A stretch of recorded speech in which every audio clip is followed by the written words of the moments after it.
So last year in October, I dropped a video about Michael Oher from The Blind Side. And in that video, I take the time to break down why it is that he hated his own movie. Even that choice of words is wrong. His own movie? Let's talk about it. At points in that video, I questioned whether the Toei family who adopted Michael did it out of the kindness of their own hearts, or if they actually did it for nefarious reasons. And with the news that dropped today, we might finally have an answer. In the video, I provide some evidence that I found which suggests that the Toeis might have seen Mike as a dollar sign. Well, today it dropped that Michael Oher is suing the family that adopted him, but why? Because they never actually adopted him. Sean and Leanne Tui reached nationwide fame and even more riches from the movie The Blind Side. The whole heartbeat of the story, the only reason there was a story, was due to the belief that they'd adopted this homeless kid, brought him into their home, and if you believe the movie, which you shouldn't, taught him everything including how to play football. In my original video, I talk about how the movie was very misleading when it comes to most of this. Michael Oher never needed to be tutored on the bare basics of offensive line play like they did in this scene. He actually had been studying to play left tackle for most of his life up to that point, and he was already well on his way to becoming an all-state player when he met the Tui family. He was already playing football, basketball, and running track. Again, this is before the Tui family ever came into the picture. He wasn't even homeless at the point when they stepped in. At the time, he was staying with Big Tony, who is portrayed in the movie, but he's portrayed with a much smaller role than the one he actually played. Also, the dad, Sean Tui, was the first one to approach Mike and befriend him, not the kid like they showed in the movie. I theorized that they might have changed it to make it feel less like a recruitment situation, and according to this lawsuit, that's exactly what it was. Here's a brief excerpt from the ESPN article. The 14-page petition filed in Shelby County, Tennessee, alleges that Sean and Leanne Tui, who took Oher into their home as a high school student, never adopted him. Instead, less than 3 months after Oher turned 18, the petition says the couple tricked him into signing a document, making them his conservators, which gave them legal authority to make business deals in his name. It goes on to say that the Toeis used their power as conservators to strike the deal that paid them and their 2 birth children millions of dollars in royalties from the Oscar-winning film,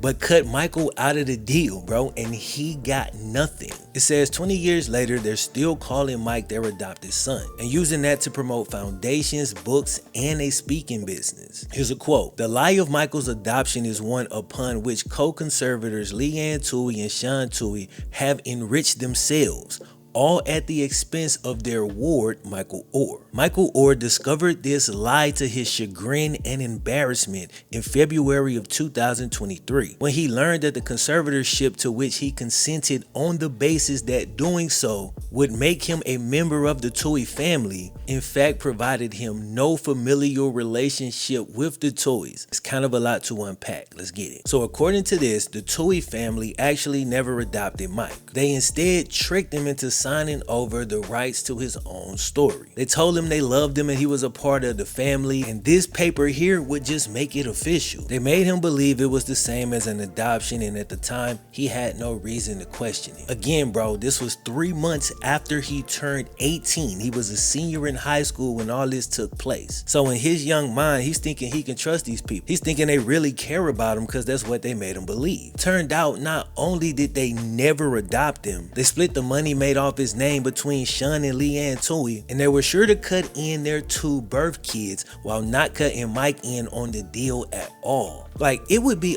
just a little bit better if this was understood to be a business deal. I'll let you stay here for a while, and in return, I'll get some financial compensation on the back end. But not only did they hog up all the compensation, according to this, they built the whole relationship on a lie, completely disregarding the feelings of a kid who had already been through a crazy amount at this point. They told this man they loved him and that he was a part of the family for years, bro, years. We talking 20 years now. But the whole time they knew they never really adopted him and was profiting off his name and hiding money from him. If this is true, bro, they hijacked his story. They literally stole it, and mostly all of the money that came along with it, while Mike had to actually deal with the trauma that came from really living through that damn story. Bro, after this video, you gotta go and watch the other one, cause I break down the story in great detail. Even Michael Oher himself saw the video and he shared it and said that the vid was on point. Now you gotta keep in mind that according to this article, he didn't find out this part until after that video. That vid dropped in October of 2022, and then he found this out in February of 2023. But when he tweeted me, he did say I'd have to make another video soon because there was 2 incredible facts that he'd never shared publicly. Given the timing of everything, I don't think this was the part. But if it's not, the irony is crazy. Mike, I hope you're doing all right, bro. But they lied to this dude for years by making millions off his name. And they even lied about the money that they made in their book. According to the article, in their own book, they said that they made a flat fee and they split it 5 ways. But according to this lawsuit, bro, that was not the case. They divided it 4 ways and it wasn't a flat fee. And everybody but Mike been getting royalties this whole time. To just cut him out the royalties is a different level of disgusting. How you cut him out the check that's based on his own story? How you justify that? Cause you know they tried to rationalize it. Well, he'll make millions in the league. Well, y'all had millions when you met him. At one time in his life, dude thought he found a family that he'd always longed for during his tough upbringing. But not for him to find out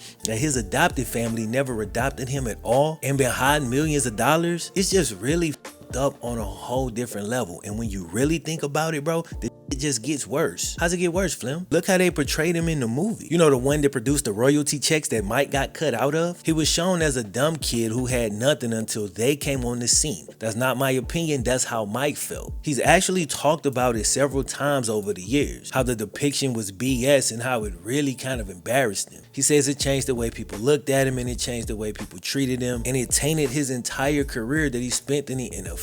But for a while, he was willing to go along with the lie. He said he hated how he was portrayed, but the movie did have a good message. So in the interest of those people who took something positive from the movie, he didn't want to come out and taint it, so he just tried to live with it. Before the Towies ever showed up, man, dude lived in foster care in the back of a car under a bridge. Bro, his mom was addicted to drugs. He had to sit and watch his siblings be snatched out of their home by child services, and due to his size, drug dealers wanted to recruit him as their muscle. The movie doesn't show the fact that he goes through all of that, but still has the resolve to stay focused. Bro, through all of that, dude resolve stayed strong, man. He found somewhere to stay and he got himself into sports. The movie takes all that away and makes the Towies the heroes. And it was so unnecessary because you could have showed both sides. You could have showed Mike's resolve and how he fought to get to that point, and then how the Towies later came in and provided some help. And they did provide some help. I ain't trying to take that from him, but if I did, it'll be the same way that the movie treats Mike. It cuts out his contribution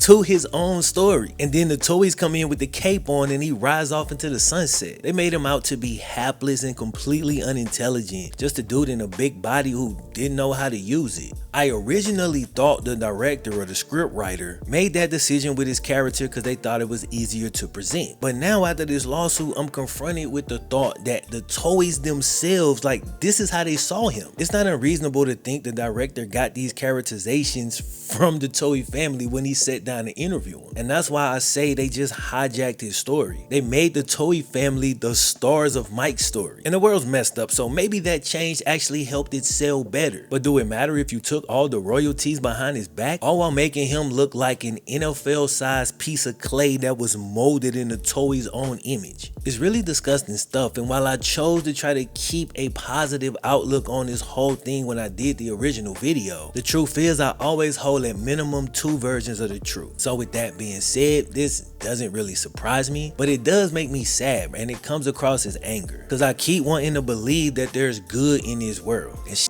like this, bro, it really makes it hard. But I ain't gonna let this change my outlook. I'm gonna keep fighting the good fight. Now, Mike has petitioned for the Towie family to end the conservatorship and for them to be barred from using his likeness again. They've continued to profit off dude's name for years at this point, while for no good reason cutting him out the royalties. He's also filed for them to pay him his fair share of the profits, which they'll fight because it seems that money is the only reason they pretended to adopt him. I even pointed out in the first video how it was really weird that Hugh Freeze was the coach at the high school that Mike got into. Next thing you know, Mike is going to Ole Miss and his high school coach is getting a head coaching job at Ole Miss. At the same time, probably something shady going on, especially when you consider the fact that the Towies have been called Ole Miss boosters way before Mike came into the picture, which makes Sean Tuohy's original approach and attempt to befriend Mike just look like a convoluted recruitment strategy all along. Again, Michael Oher was already a rising high school star when the Tuohys stepped in and pretended to adopt him. Bro, if what has been said in this lawsuit is true, it means these people have built an empire entirely off a lie. Everything from the movie to their book. Check out this title,